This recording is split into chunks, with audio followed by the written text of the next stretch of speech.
status guru jadi akan lebih jelas karena mereka status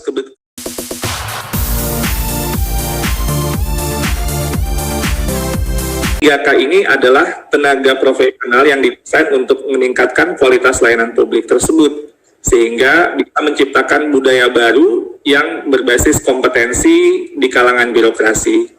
Nah, salah satu skema P3K yang tadi Prof. Nudi sampaikan dari sejarahnya untuk memperjuangkan guru ini, salah satunya bisa diisi oleh dari jabatan fungsional untuk guru.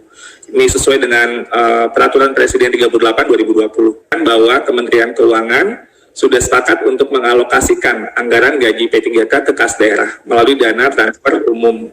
Dan inilah yang kemudian menjadi pintu masuk untuk kita melakukan kebijakan rekrutmen. Dan ini cukup besar ya Prof. Nudi. Mungkin saya nggak ingat kapan terakhir kita melakukan sebuah rekrutmen semasif ini. Kita mencoba untuk menyelesaikan tapi tidak berhenti di sini. Itu mohon diinikan ya. Jadi ini untuk saat ini dulu.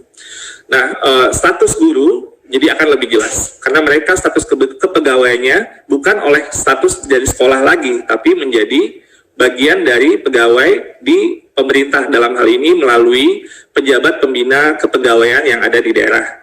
Dan gaji yang saat ini diterima yang tadi mungkin ada yang bahkan ada yang 50.000 sampai 750.000 ya, kita terus tahu itu tentunya ini dapat meningkat hingga 2,9 juta per bulan. Ini di luar tunjangan yang melekat dan dijamin oleh pemerintah. Nantinya kalau guru-guru tersebut mengikuti sertifikasi pendidik, dan maka ini kemudian ini juga bisa menambah penghasilan mereka. Nah, tunjangan-tunjangan ini mungkin saya seringkali mungkin ini kurang dikomunikasikan, tetap haknya sama seperti PNS. Jadi misalnya ada tunjangan keluarga, tunjangan pangan, tunjangan jabatan struktural, tunjangan jabatan fungsional, tunjangan lainnya, juga cuti. Jadi misalnya ada cuti tahunan, cuti sakit, cuti melahirkan, cuti bersama, dan hak untuk melakukan pengembangan kompetensi, mendapatkan penghargaan, bantuan hukum, jaminan kesehatan, kecelakaan kerja, jaminan hari tua, dan jaminan kematian. Dan ini yang merupakan menurut kami satu hal yang akan memproteksi dari kondisi kerja para guru-guru kita. Dan siapa saja yang bisa mengikuti seleksi guru ASN P3K ini. Pertama, guru honorer yang saat ini sudah aktif mengajar dibuktikan oleh Dapodik. Kalau tidak ada NUPTK tidak masalah, bisa menggunakan NIK ya. Jadi itu kadang-kadang juga saya ditanya NUPTK bagaimana, tidak masalah, bisa menggunakan NIK. Kalau ada NUPTK tentunya NUPTK, tapi kalau tidak ada dengan NIK saja cukup. Lalu kemudian individu yang selain dari yang aktif mengajar saat ini, yang sudah bersertifikat pendidik melalui PPG itu juga bisa ikut mendaftar. Dan guru yang pernah tercatat di Dapodik, walaupun di tahun-tahun terakhir namanya sudah tidak tercatat di Dapodik pun juga bisa untuk mendaftar. Nah, ada hal yang juga dikhawatirkan yang ingin juga saya klarifikasikan dalam hal ini adalah persaingan dengan guru-guru lain.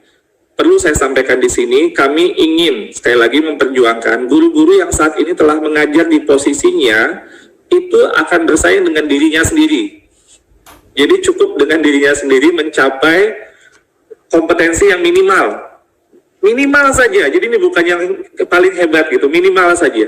Jadi Bapak Ibu bersaing dengan diri sendiri. Jadi yang kalau yang bukan yang dari tempat Bapak Ibu, ya mereka bersaing dengan misalnya di sana kebutuhan gurunya 3 gitu, gurunya ada 1 ya, berarti kan ada posisi 2 yang lainnya. Nah, mereka yang lainnya itu, sementara yang sudah mengajar di situ ya mungkin ngajarnya rangkap-rangkap ya, mereka akan diperjuangkan tetap di situ. Jadi itu diprioritaskan gitu ya. Jadi sehingga Bapak Ibu akan bersaing dengan dirinya sendiri untuk mencapai passing grade yang minimal sebenarnya. Jadi ibaratnya kalau Bapak Ibu mengajar matematika ya kemampuan gimana sih guru matematika yang minimal gitu. Yang kita perlu ya tentunya itu ingin buat karena dia guru ya kita marwahnya guru kan tetap kita jaga. Guru bahasa Inggris atau guru IPS ya itu nilai minimalnya, dan tapi dia bersaing dengan dirinya sendiri. Jadi ini yang paling penting untuk dipahami, karena kembali lagi kami kami ingin memperjuangkan. Jadi ini komitmen dari kami. Tapi pada saat yang sama, bagaimana ekspektasi minimal tadi, kalau kontennya terutama, ini konten ya. Nanti kalau nanti belajar ini Prof. Mudi, berarti kontennya ini kita perkuat ya. Karena itu yang menjadi fundamental sekali. Dan juga ada nanti pada saat ini tim GTK sedang bekerja keras, Bapak Ibu semua, untuk juga turut membantu. Jadi saya waktu Prof. Mudi menyampaikan pesan untuk bahwa ada acara ini dengan kemudian rencana juga fasilitasi belajar, wah saya senang sekali. Karena teman-teman PGRI, waduh, sudah duluan ini tapi sebenarnya kan guru bisa belajar ya, kalau untuk kontennya ya sekarang di kapan dari tahun kemarin juga sebenarnya bisa kan. Jadi sebenarnya kita terus bersama-sama ini bergotong royong ini bagaimana menguatkan, karena pada akhirnya yang nanti akan mendapatkan hasilnya tentunya murid-muridnya ya. Kalau gurunya kontennya makin kuat ya murid-muridnya yang jadi lebih ini. Tapi kembali lagi, dan ini sampai 3 kali ya Bapak Ibu, supaya ini bisa untuk melalui tes tadi. Jadi kalau gagal ya belajar lagi gitu.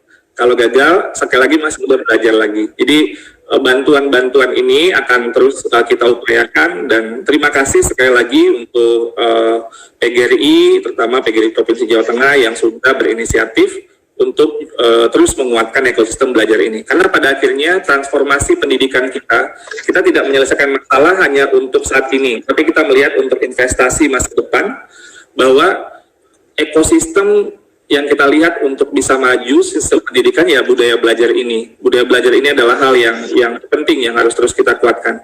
Tentunya teladan-teladan dari Bapak Ibu semua, terutama nih para pimpinan dari Prof. Mudi dan semua jajarannya adalah sangat penting untuk hal ini. Untuk pendaftaran ujian seleksi, kita masih berdiskusi dengan Panselnas. Ini ada tentunya, Bapak Ibu tentu paham ya, kami di sini kan Kementerian Teknis ini yang memberikan advice kepada yang akan melakukannya dari Kementerian Pan-RB dan Badan Kepegawaian Negara, tentunya dengan Kementerian Dalam Negeri dan KL lainnya, untuk terus memfinalisasi proses. Tentunya kita banyak hal yang kita pertimbangkan untuk melakukan secara logistik seperti apa, tapi kita mengantisipasi sekitar bulan Maret atau April pendaftaran ujian seleksi bisa dilakukan, dibuka, sehingga bisa langsung nanti mendaftar gitu ya.